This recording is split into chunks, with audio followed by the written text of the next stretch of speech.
Come with me step by step on how you can replace a weak battery. This battery I'm building now is for signal finder, satellite signal finder. So I have to first of all tape it. You see, it's 12 volts. This is the original battery, but it's weak. So I'll be replacing it with this.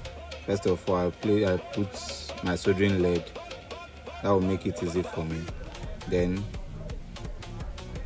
cut a tiny copper wire and this negative to positive, then turn the other side also negative to positive. You see, now time to measure. Already I removed this battery from a power scooter about 36 volts, so the battery is a bit down to 3 point something volts, which will not give you up to 12 volts. That's why it's 10.9. So this is the BMS, the original BMS. I removed it from the weak battery. Now I'm adding my BMS. You add the BMS. The red cable will come from B1, which will start from the ending part of the first battery.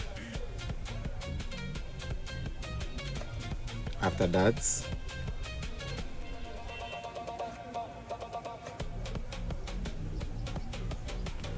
now time to check measure the voltage. Here I try measuring the voltage here, but because it's not up to 12 volts, so it refused to come up 12 volts on my multimeter.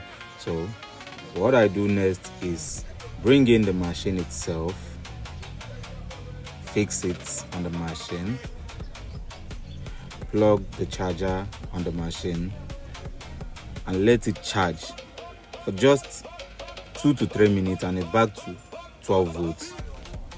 And here it is.